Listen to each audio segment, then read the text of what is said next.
which is a police officer for the city of Chesapeake. And what I'm going to talk about today is some security things that you can do around the home, in your cars, and things like that. The first one is security for the house. Most people buy alarm systems, so you don't have to worry about anyone breaking into your house. But one thing with the alarm system, they give it 1 minute. So they give it 1 minute before they contact the police. So if they've been in your house before and you have an alarm system, whatever they can grab in 1 minute, they're going to take.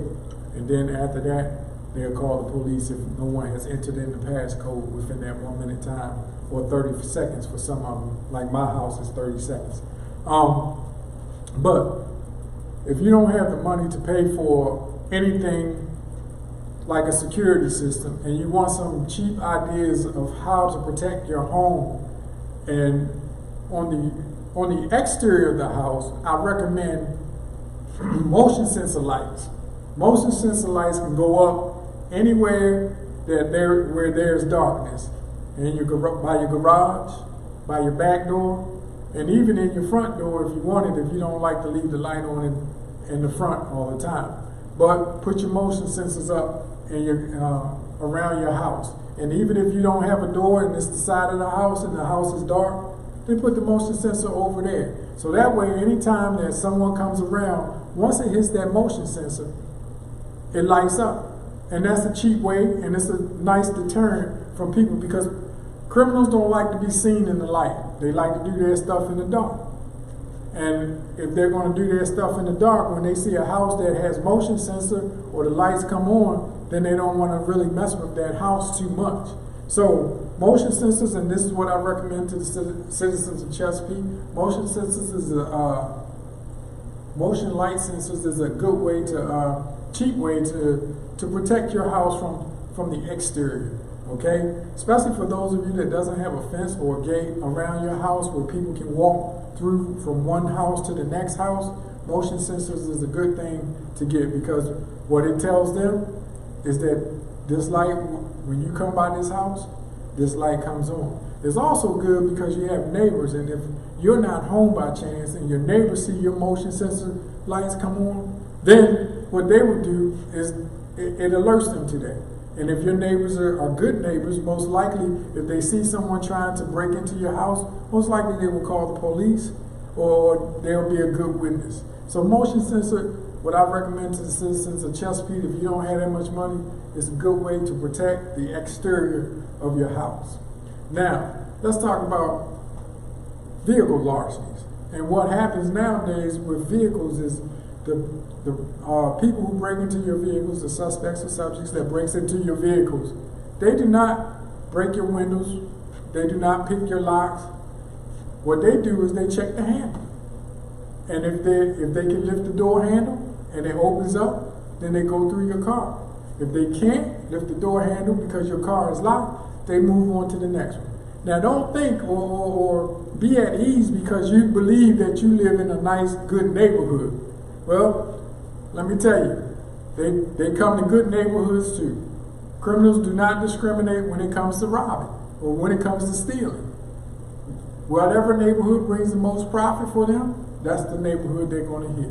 But keep your car doors locked. Check your car doors. If you're getting out of your car and you know you're not coming back into your car the rest of the night, double check, make sure that your car door is locked. Lift the handles, which is what I do. Lift the handles and make sure that your car door is locked. That way you can go inside. I responded to vehicles larcenies, and one guy, he left his gun in the car, and his gun was missing. And I asked, why did you leave your gun in the car? And he said, well, this is a safe neighborhood. Nobody really breaks into anything, so I thought it would be safe. Plus, I like to leave that gun in the car for protection. Well, if you don't check your doors, guess what? His gun is missing. Same thing with you.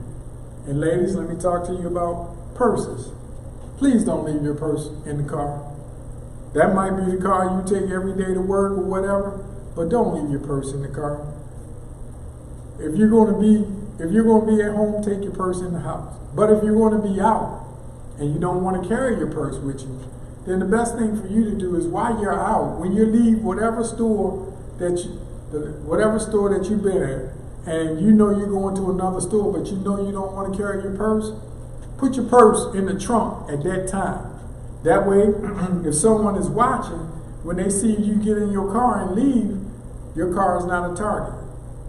So when they see you leave and you go someplace to another store and you park someplace else and you get out, what does people see? All they see is your keys, and you might have something in your hand, your phone in your hand, and that's it.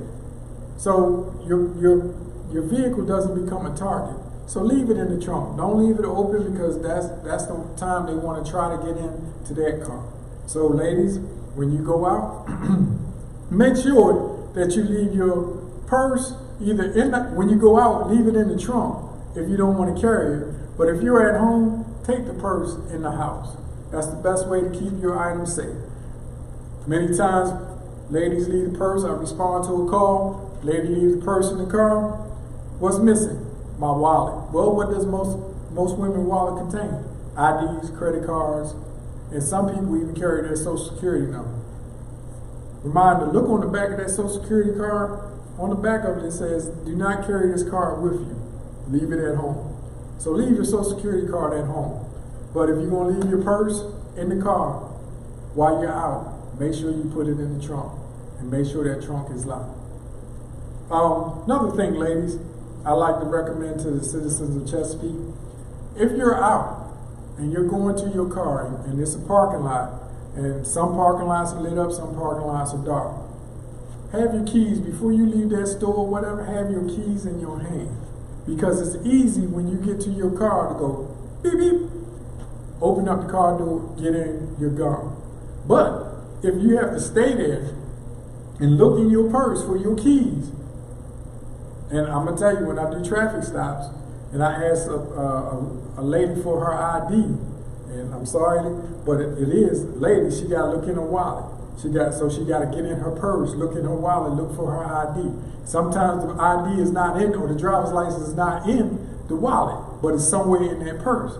So that takes more time. So when you're walking out and it's a parking lot and it's dark or it's nighttime and stuff like that, make sure you have your keys in your hand so that you don't have to look for your keys. You already have your keys. And you open the door, you get in the door, start your car up, and then you take off. So make sure, ladies, when you're walking out the store, or you're walking out the mall, or even if you're walking out your house, make sure your keys are in your hand. Another thing that I want to talk about as far as security, vehicles. When you park in your vehicles, one thing I need you to do is memorize your license plate. Always memorize your license plate. Because if your vehicle gets stolen, and I ask you, you know your license plate, most people leave their registration in their car, which is not bad because it's easy to locate. But if something happens to your vehicle where it gets stolen, then, and I ask you for your license plate, learn your license plate. And if you learn your license plate, we do the report, put that license plate in. When we put that license plate into our system, if it's a registered vehicle in the state of Virginia, we can pull all the information up there of that vehicle, the color, the VIN number, the model, the make that it is, and when it expires. So when we put that license plate number in, it gives us all that information. So make sure you know your license plate number. Not saying that your car gets stolen, but make sure you know your license plate number. And then there's more tips that I will share to you if you're willing to hear those tips. But those are a few good tips that I just want to share with you, so you'll know how to be safe, not only at home but when you're out. So men too, also have your keys in your hand and out and ready, so that you can open up the car door, especially if you have a lot of bags. So there'll be another segment of this, I guess, coming up during the holidays, that I will go over some of these tips along with other things that you should be aware of when you're out shopping during the holiday. But I'm Minister Thomas, or Officer Thomas. I'm signing off. I appreciate your attention.